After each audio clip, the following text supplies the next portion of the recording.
Okay, guys, this is set 9 on Tuesday. This is going to be page 2 and 3. So our number of the day is 4 and 268 thousandths. So we're going to write it in words. So we have 4. Remember, our decimal is always the word and. We say this number together, 268. So 268. And then our place value, whatever this place value is, so this is tenths, hundred, thousandths. So we write the word thousand, we put a THS on it. So we have 4 and 268 thousandths. So we're going to expand it. So we start with our whole number 4. If y'all want to put a decimal at the end, just to remind you that that's a whole number, that's fine. We have 2 tenths. So we're adding 2 tenths to that. We have 6 hundredths. So we got to put our 0 in the tenths place. So we have 6 hundredths. Then we've got 8 thousandths. So we put our decimal and the 2 becomes a 0, the 6 becomes a 0, and then the 8's at the end. So we have 4 plus 2 tenths plus 6 hundredths plus 8 thousandths. All right, we're comparing it again. We're going to think money. We're going to cover up that thousandths place. We have $4.26. So we're going to write $4.26. Yes, if we were being real technical and rounding that could be $4.27. Over here, we have $4, and even though we don't have a number here, this is still $4.20. Okay? So which is more, $4.26 or $4.20? Well, $4.26 is more. Obviously, there's nothing here in the hundredths place. These numbers are the same. These numbers are the same. You have a 6 and nothing. So obviously this is greater than. Okay, we're going to round to the underlined place value. So they've underlined the tenths place. So we're going to circle the number that comes next. We're going to arrow back. Does that 6 change that 2?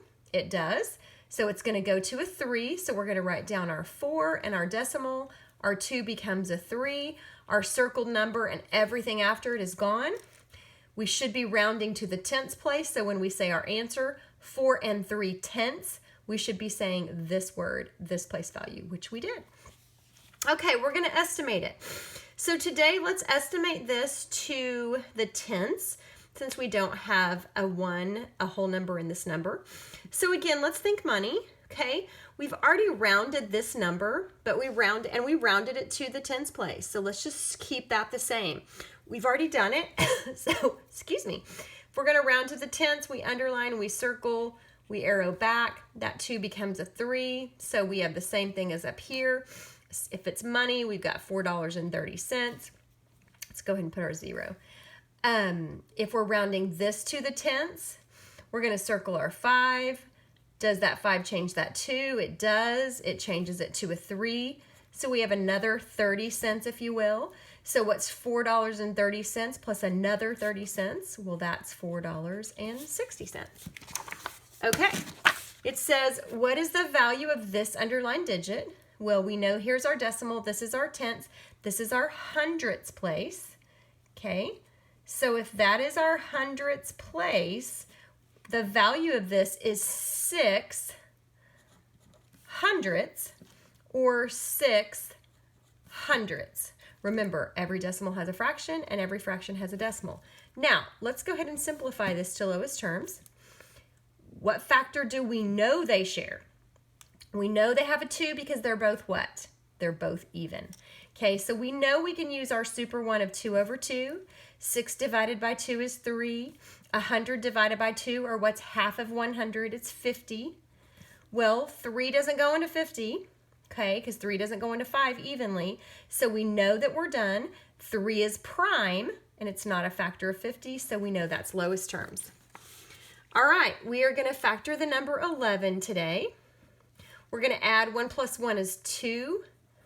Well, that tells us that 3 is not a factor and 9 is not a factor, so we're always going to start with our 1.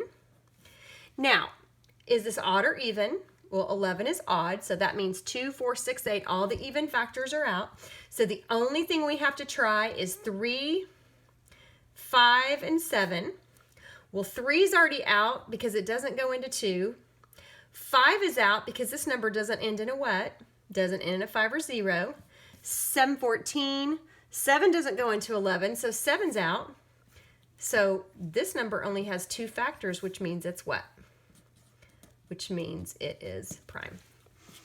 All right, our question for today is, Mr. McWilliams is laying 354 tiles in the kitchen. There will be 12 tiles in each row, okay? How many complete rows will there be? So he's got a total of 354. He knows there's going to be 12 tiles in each row. How many complete rows are there going to be? So do we understand the question? We do. Okay, we know we're going to be dividing. Okay, so we can just put a division sign there. Do we have a plan? Well, I'm going to say our plan again should be part whole, just the easiest way to do this. What's our whole? Well, we've got 354 tiles. We know there's going to be 12 tiles in each row, and we don't know how many rows, so we're solving for R. We know this is a division and multiplication, part whole. We do not have both of our numbers to multiply, so we know we're going to have to divide. So if we're going to solve this, it's going to be 354 divided by 12. Well, how many times does 12 go into 3? It doesn't. How many times does 12 go into 35? 12, 24, 36. Well, that's too much, so it's going to be 2. And 2 times 12 was 24. We're going to subtract. 3 minus 2 is 1. Does our friend need help? No, so we write our 1. 5 minus 4 is 1. 11 is less than 12. Barely, but it is. So we're going to bring down our 4. So how many times is 12 going to go into 114? 12, 24, 36, 48, 60, 72, 84, 96, 108, 120. Well, 120 is too much, so it's going to go in 9 times, and that was 108. Okay. 11 minus 10 is 1. Does our friend need help? Yes, so you can put a 0 if you want to and give that friend the help. 14 minus 8 is 6. So we actually have a remainder. So let's look back at the question. It says Mr. McWilliams is laying this many tiles. He knows there's going to be 12 tiles in each row. How many complete rows will there be? Well, we have 29 complete rows. Even though we have a remainder, what does that remainder tell us? Well, it just tells us that we have 6 tiles left. Okay? So is this reasonable? We had a really big number. This is our total number of tiles. We had 12 tiles in each row. Is it reasonable to have 29 rows? Yes, it is. And again, y'all, to double check this, you can always go back and multiply this. R equals 29. You can multiply these two numbers together and make sure that you get that. Now, in this case, if you multiply this together, you're going to get less than this because remember you had a remainder of 6.